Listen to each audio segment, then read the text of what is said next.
na biso na Luc 21, les versets 34 à 36. Thème na biso eza veiller et prier. Senjela pe bondela. Na Luc 21, les versets 34 à 36, totangi ensemble. Prenez garde à vous-même, de crainte que vos cœurs ne s'appesantissent pas par les accès du manger et du boire, et par les soucis de la vie, et que ces jours ne viennent sur vous à l'improviste. Car il viendra comme un filet sur tous ceux qui habitent sur la face de toute la terre. Veillez donc et priez en tout temps, afin que vous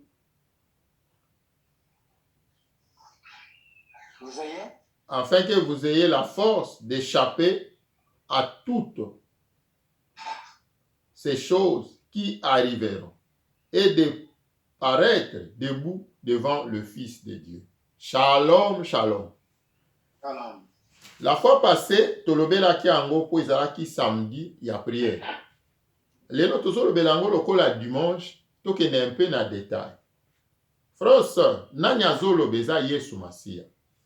Nzoka mokili o mobimba, biso nyonso toza na posa nzambe. Tous, nous avons besoin de Dieu. Pourquoi toza na posa nzambe? Lobiko eza epai na Yawe nzambe. L'assurance, kimia, bomoi, esengo eza epai na Yawe nzambe. Nzoka ye oyo nyonso eza epai na ye tango aye na mokili.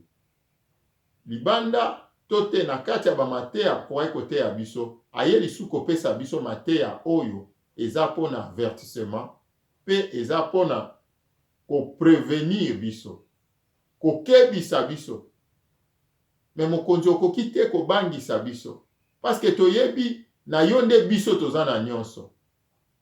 Oui, abangisi biso te, mais azo kebisa biso, azo prévenir biso, azo batela biso na likambo moko koya lobi oyo poto kweya te na mbeba na kufa.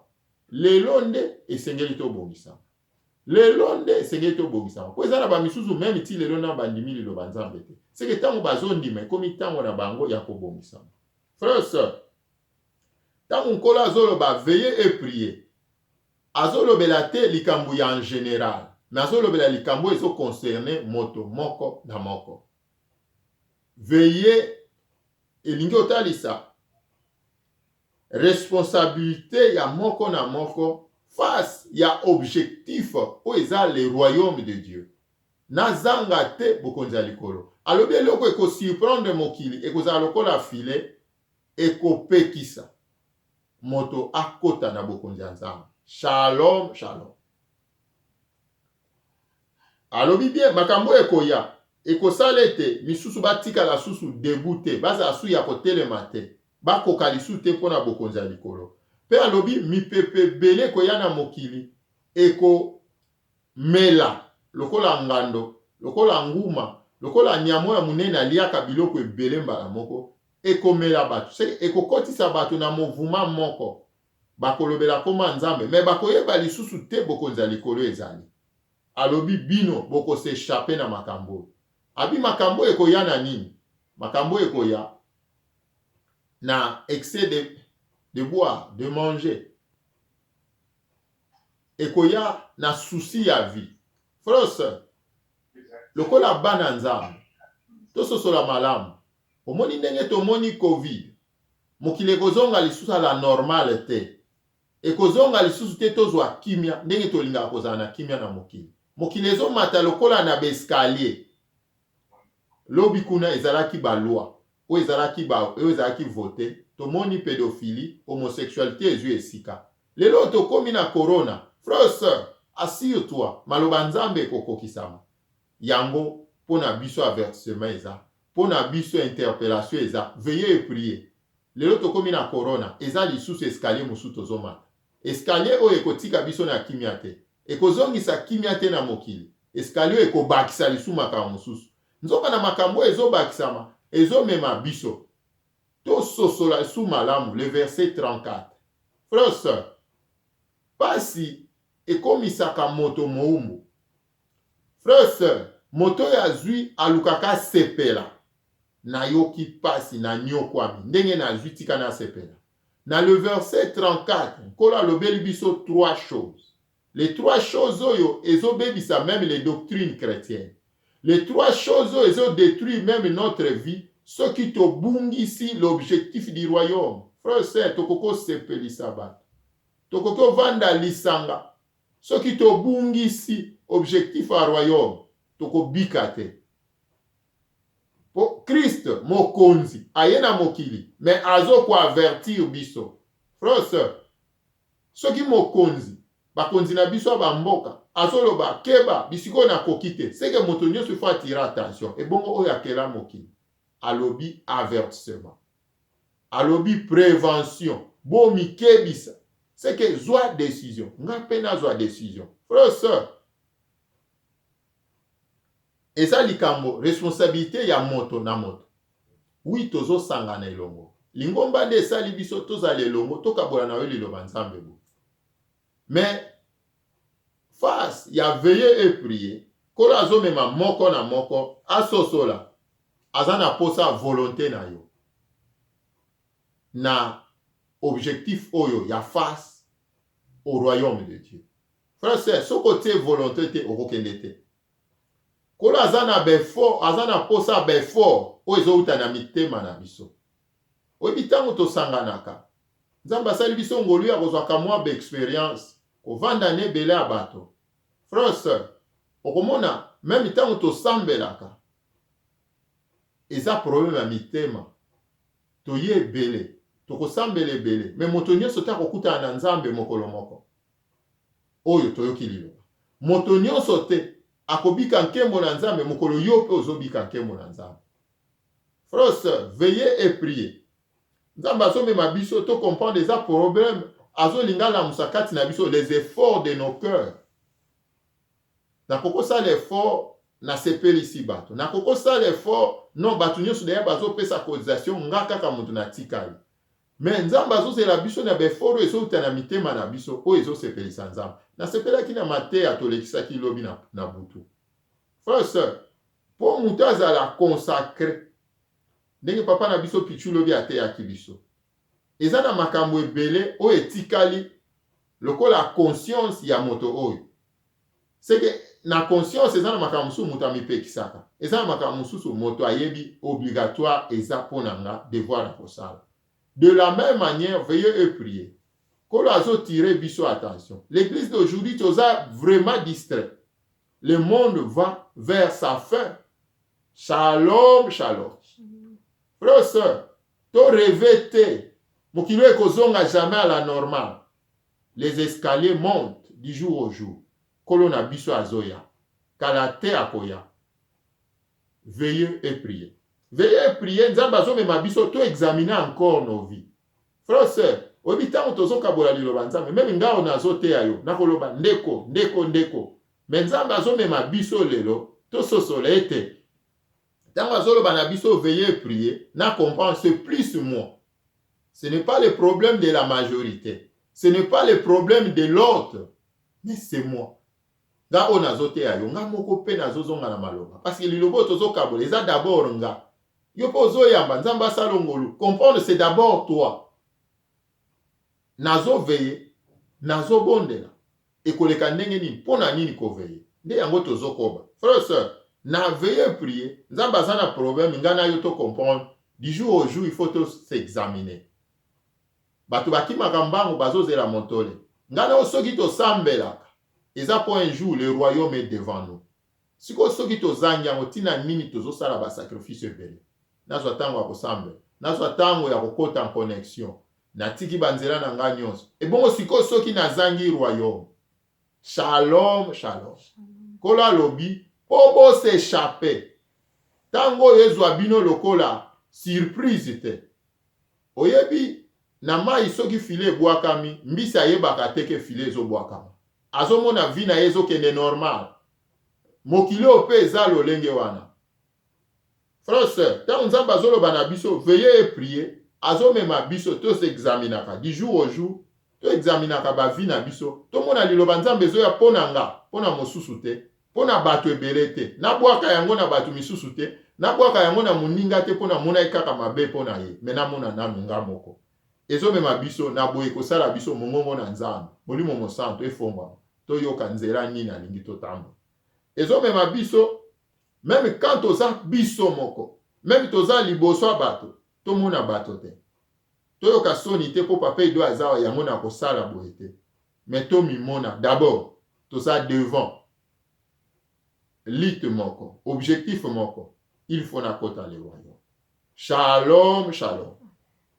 Frère sœur, quand la Bible ezoloba les excès d'état de boire et souci à vie na uti Congo mon frère ma sœur na koye biso kaka biso te ba toza na pasi même awa na Finlande tozomona lokola kimi eza pasi ya liloba ezokota nzala liloba ezokota pasi pe na vie normale ezokota ntango Bible ezoloba excès de boire moto ya kozwa akozala na esengo asepela lia me tala lelo combien vie ya bato ezokende moto aza na esengo asepela lia azodétruire ebele ya bavie ya bato azodétourne mbongo oyo ekokotambusa mboka meme pendant 5 ans une personne le détourne toza na escalier mosusu ya mokili.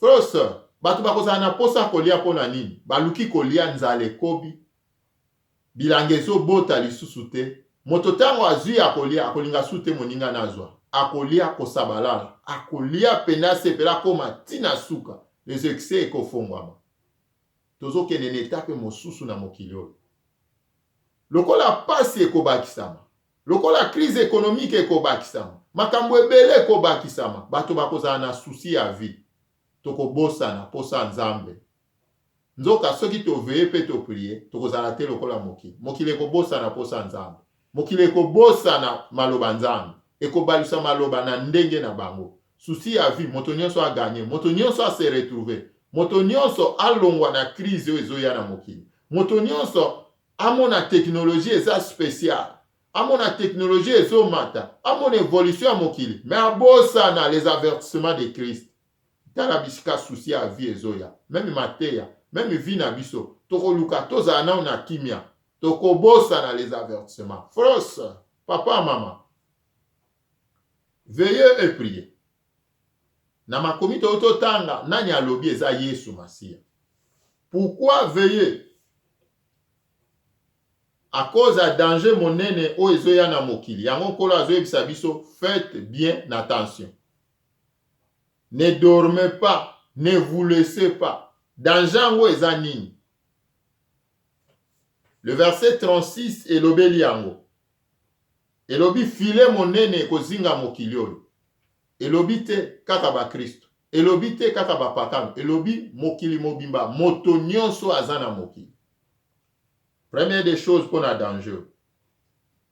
Nzoka file tango ekitaka na mai ezalaka posa bambisi te. Bango bazana bango na vie na bango normal. Ezande ezo mettre fin à leur vie. C'est que mokili ezoke na suka. Deuxièmement, Bible elobi ezana makambo yo biso epesi sikoyo précision pour toi et moi, enfants de Dieu. Il faut to s'échapper nango. Il faut to mitika te na likambo wana. Po makambo wana ekozala lokola monoko nguma ekomema mokili mobimba. Nde makambo to tanga souci ya vie. Eza causé partout ba guerre makambo ebele. Ezo causé eloko ekotika na mitema bato. Frère sœur, Bible lobi makambo ekokoma ekokokisama. Nani azoloba mokeli? Ndenge alobe ekokokisama. Alobi kasi bino bosala makasi. Po mokolo yango botikala ya kotelema. Na sepela na bino eboya kovanda na esika ya nkembo pamba te tina na bino na mokili bokokisi yango kotosa mongongo na ngape kosalela. Pourquoi koveiller?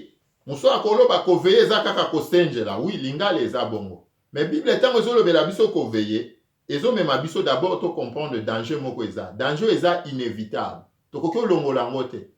Losambo na biso to intercession na biso ekoki te kopekisa danger. Otango asala biso to sala intercession moko te. Tango azosala biso to botama na mokili to sala intercession moko te. Tango akela mokili moto azala te po intercéder nzambe sala mokili ndenge moko pa koboma mokili. Frère sœur, réveille-toi. Telema tika kolala pongi. Telema, faites bien attention. Le monde va vers le mal et le monde va vers sa fin.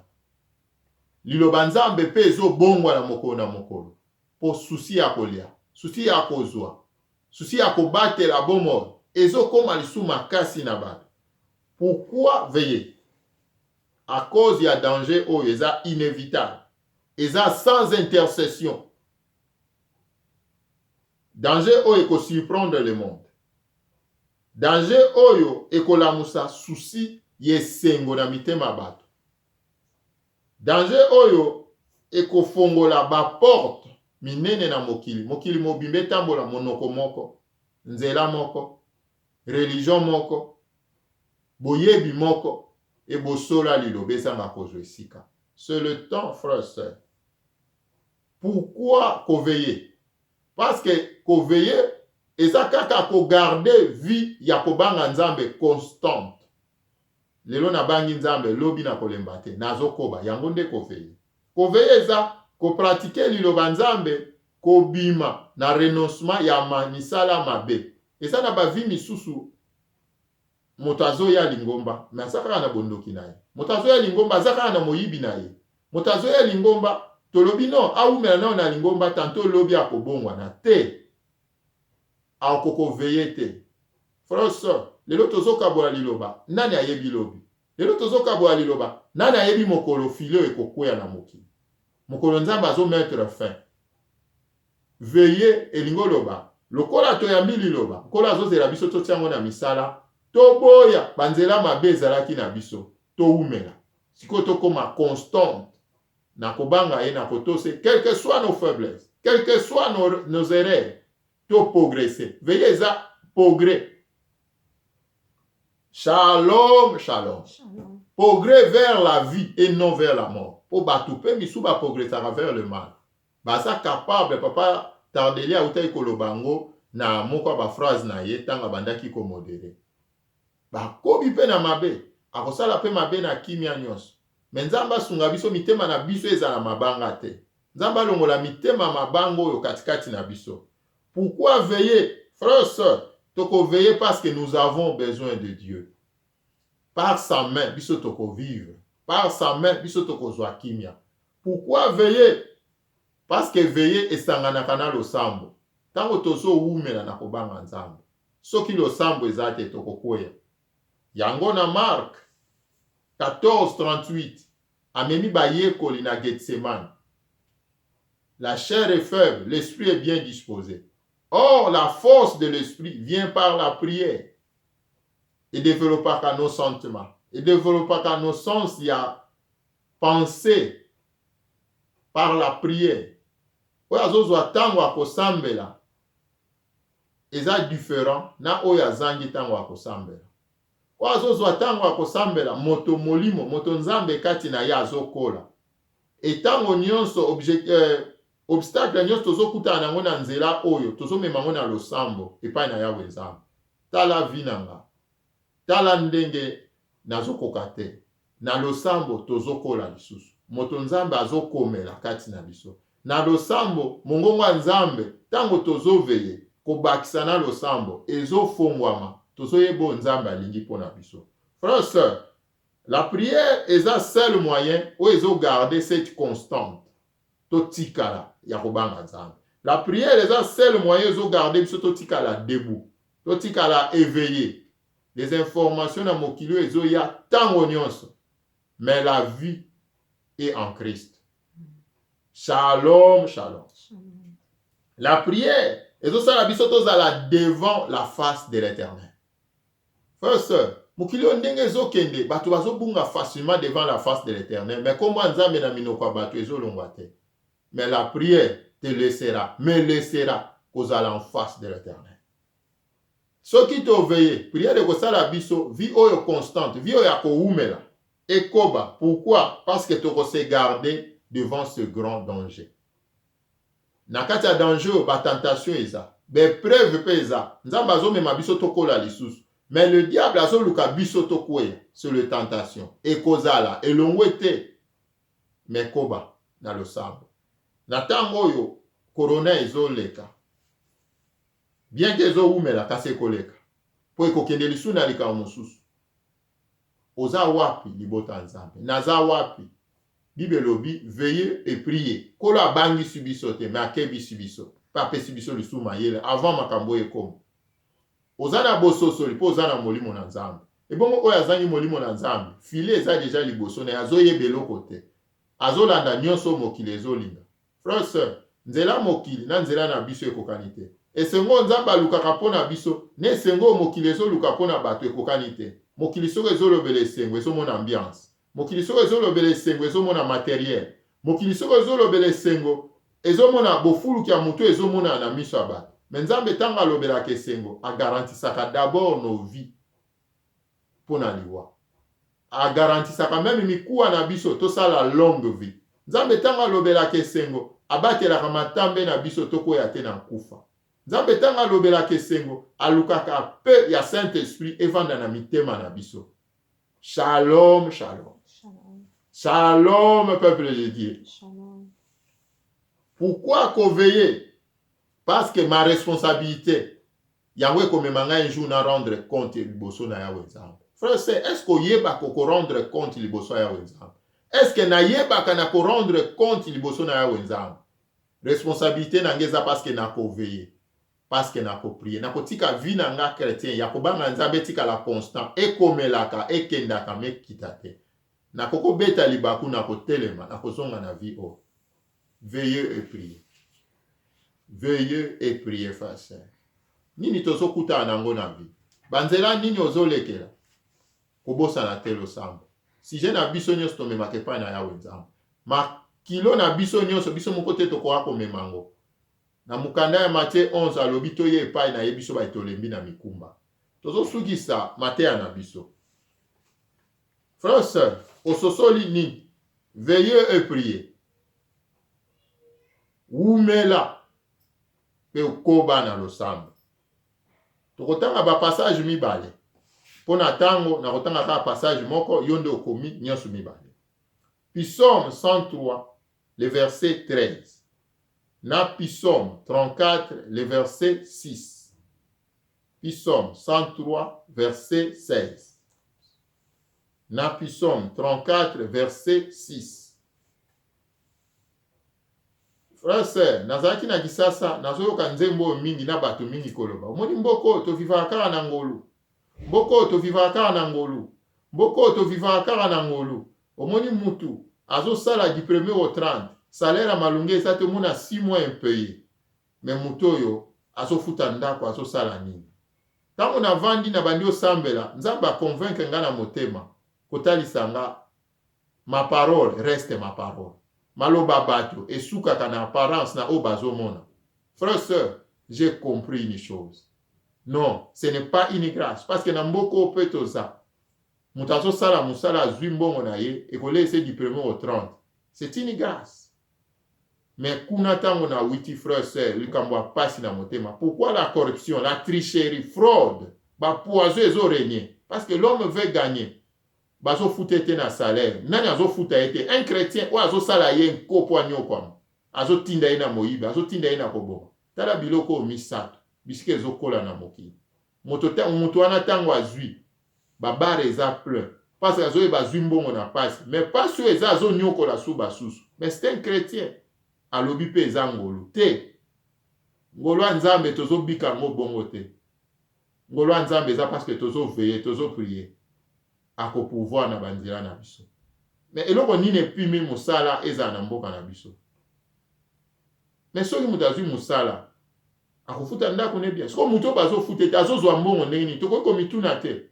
Roulage soka kangi okoleka te. Oza na mikanda no complet, il faut pesa mbongo. Mais soka za chrétien, il pêche. Akoveye ndenge nini. Non nzamba mona biso.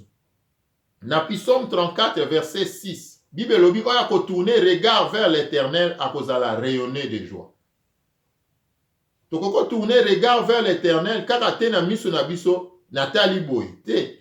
Tourner regard vers l'Éternel, c'est d'abord vers nos cœurs action ya mitema na biso. Mitema na biso eza ndenge nini liboso ya Nzambe? Est-ce que tu te sens responsable? Responsabilité na yo ezo jouer bisika nyonso ozozala ko comprendre que tu n'es pas oyo moto nyonso azomona, mais tu es seul ou seul où l'Éternel regarde. Papa Pichou apesaki biso lobi témoignage moko. Abina kena musala nazalaki mal à l'aise. Mais un temps, tango molimo asosolisi nga, na comprendre naza moto mosusu. Fona mema pe eloko mosusu bisika nazali. Tout a changé.